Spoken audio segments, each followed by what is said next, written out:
Hey everybody, this is Perch. A question comes up from time to time: can comics be a full-time job? I think when you're younger and you're getting into, you're kind of teenager, you're thinking about future career, whatever else. I think that you kind of imagine, or your dream is that you could be a full-time comic artist or comic writer. You work in comics full time. The challenge is, I think it's very hard to work in comics full time. Now, it depends on the role. I think if you're an artist for a comic, you're going to be hard pressed not to work on comics full time. I mean, just logistically, it's going to be hard to do things other than work on comics. I think it's trying to split your day between working in an office and being a comic artist. I think it's going to be difficult to do. Not impossible, but difficult. I think that the context switching of the jobs. I think that comic art tends to be very labor intensive unless you're one of those miracle people who can just do pages really really quickly. And Mark Bagley, for example, he's stuck to comics, but the reality is if you're very fast and you have high quality in what you put out, or at least you have good marketable work. It's funny, Bagley is a guy who I think deserves a lot of praise and credit because he is somebody who's very, very fast, has put out a lot of work, extremely consistent over the years. He's never mentioned in when people talk about like the great artists, like you talk about a Jim Lee or a Silvestri or a Art Adams or a J. Scott Campbell or so on. Nobody ever brings up Bagley, but his art is very good. If you then looked at all the comics being produced in a month, I think you'd come back to, Bagley's probably in the top of that group of the people who are producing month in, month out. But he's still not, he's not one of those top tier kind of legends, but he is very, very quick. He's very consistent. He's somebody who, when he draws something, he typically, it looks the same from panel to panel. It sounds like such a low bar, but at any rate, if you're able to do that, if you're able to crank out art really, really quickly and have a decent, at least a average or higher style to it, then what's going to happen is you're going to pick up a second book or a third book. You're going to be able to live entirely in comics, and so it can work out for you. Then the cost and the pricing and everything fits. But if you're, it's just, I think it's very hard if you're a writer, for example, to just be in comics. I think the rates are too low. I don't think you're basically going to, one of these scenarios is going to have to occur. Either going to have to live off your spouse, your significant other. Either you're going to live with your parents and be, kind of funded through there. You've got rich relatives and some level of inheritance or something that's kind of coming into the mix. And I know that there's some writers who fit into that category. You're going to have side hustles going on. You're going to be working doing screenplays, or you're going to be, a number of different other things, but then you're not completely working in comics. I think that's really the scenario, but somebody who's just going to buckle down and be full-time comics and be able to have a living off of full-time comics as a writer, I think is near impossible. You're going to get into other things. You're going to do gigs for game companies. You're going to do things for TV. You're going to write novels. I mean, there's going to be something else you have going on. And I think that's the reality of the business. Now, if comic books, to me, and everybody wants to talk about, is a comic business, is it healthy? Is it unhealthy? Is it selling? Is it not selling? Etc. One of the bars that I have, and I don't expect everybody to have the same measurement that I do, but to give you my perspective, my point of view, one of the things I would look for is, can the core people within comics focus 100% on comics and financially, do okay? Not necessarily get super rich. That's great if that's possible, but at least, have a good, solid middle class living. And the answer is, for artists, it's possible. It's a little shaky there, but it can be done. People have done it. Particularly if you get enough of a name, you work your way into it. You can start to sell your art. You can do commissions. I mean, there's certainly a world where you could make it work for yourself, and that's great. For a writer, though, solely with comics, I think it's near impossible to live entirely off of comics and not do anything else, and not have any of these other factors. Subsidize your income via a rich husband or wife, or live off parents or so on. I think it's almost impossible. So to me, that's a metric I would use to say I don't think the comic industry is healthy, because a healthy comic industry should be able to fund and pay everybody who's in it, or not everybody, not everyone, but at least a majority of people should be able to make a living off of it by itself. Again, I think you could argue with that definition, and you're welcome to. Like I said, that's mine. I'm not trying to say that's the standard everybody should use. But if for example, I point to a construction worker. A construction worker can, support themselves, have a, middle class life, uh, just doing construction work all day.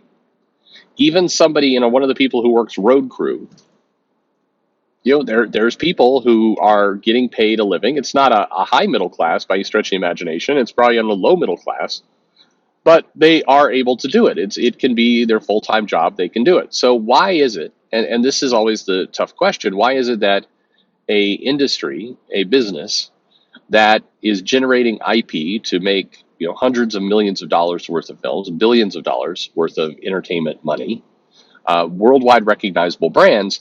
Why is it that the survivability, the financial security of it is lower than if you were to say go out and stand on the road with a sign?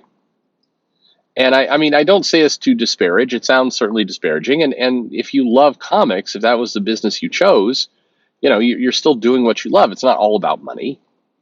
But it's, it has to be a little bit about money, because, if the doing what you love and you'll never work a day in your life sounds all good. But if you can't, feed yourself, if you can't fund yourself without having constant crises, then, you're not going, no matter how fun your job is, it's not going to work out well for you.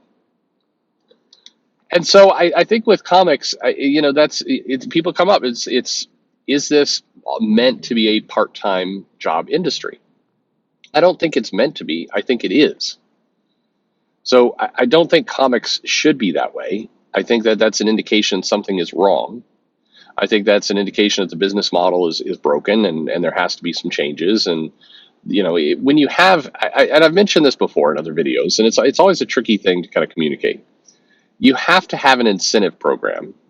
You have to have a business model and a structure that encourages success and encourages, healthy, stable, positions and jobs and lives. It's all the rest. If you don't have that, then a number of pieces start to topple over. If you have a business where going into it, you look around and you say, well, 90% of the people working in this particular sector have to have their income supplemented by something else, then you can't call this a full-time job. You can't call this even a profession. It becomes a part-time gig. It becomes a hobby. It becomes a number of other things. And when you get to that point, you start taking it less seriously. I think it leads to some of what we have now. The curious part of it all, though, is if you turn the clock back to the 70s and to the 80s, it was a full-time job for people then. There were certainly, people were absolutely augmenting things. Chris Claremont writes a book.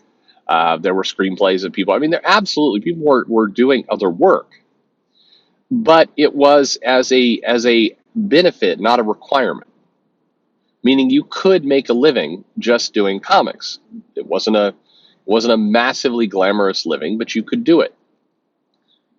People, at least the industry thought of itself that way. Your goal, of course, was to write comics, get a bit of a name, and then, you could get a book deal and you could do some other things. That's great.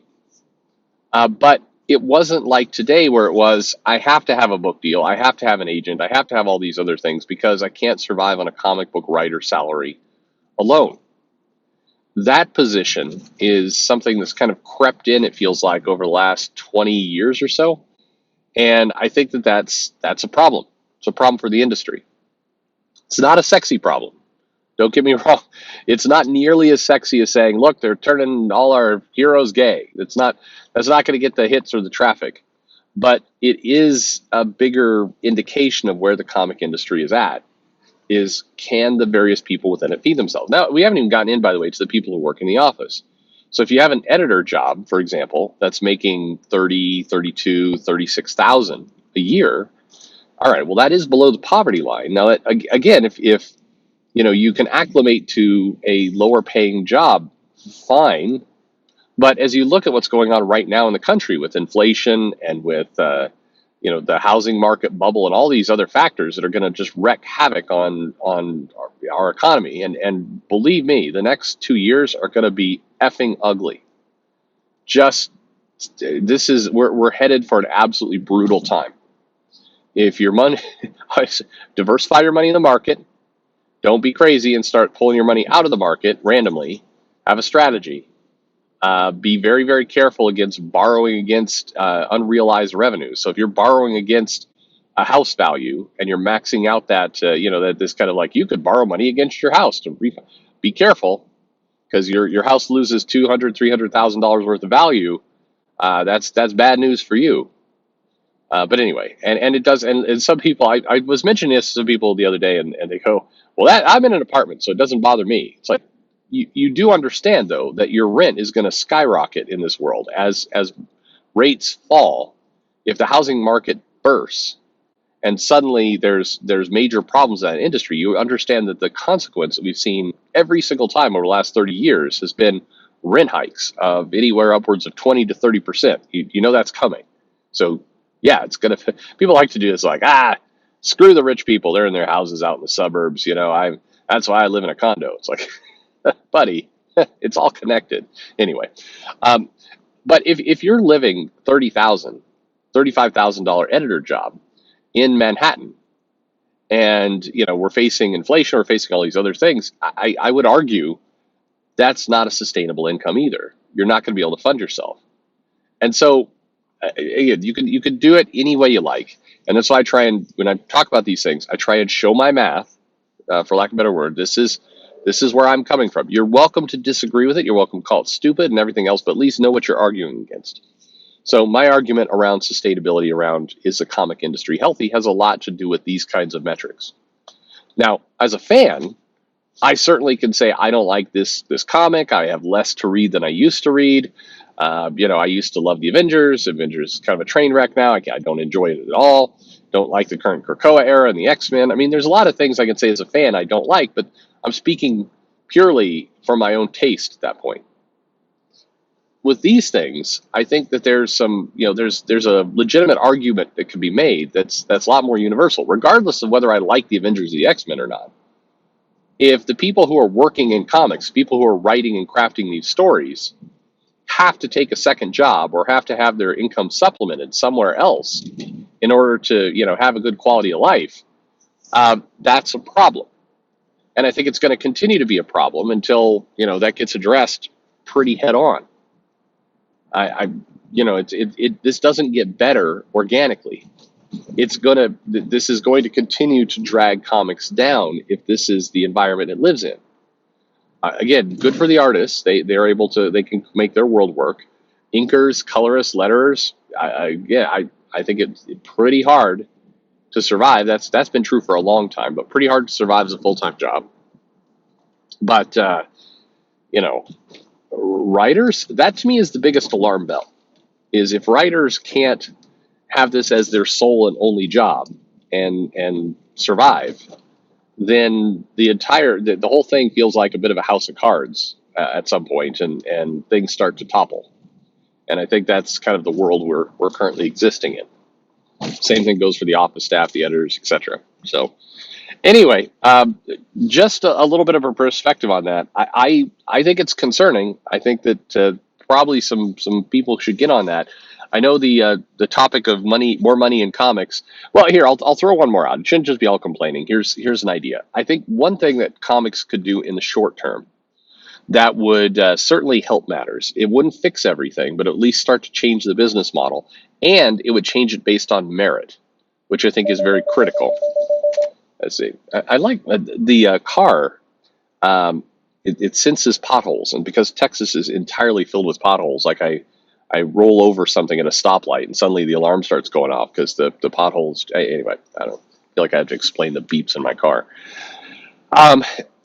A good idea, I think, a good model would be create an incentive plan where if the comic comes out you get automatic, when the comic comes out, you start to get automatic royalties. You start to get, more than just the current royalty system, which I think is, for all intents and purposes, laughable. But create an actual incentive program that is based on, titles sold equals dollars, that translates to something that is not necessarily direct cash, but stock. Now, why I would pick stock instead of cash is because then it instead of just paying somebody, say, hey, you put out a book, it's successful, you get an extra $200. It would be, hey, you're getting stock, and stock has the ability to further rise over time. So we're trying to incentivize you to say, if you sell comics and if you help not just your comic, but you also become an influence to positively push the entire company, the entire group. Now this plan does have some flaws in the sense that if you're giving away Disney stock, then your comics is a drop in that bucket. So you're at the whims of a lot of things completely outside of your control.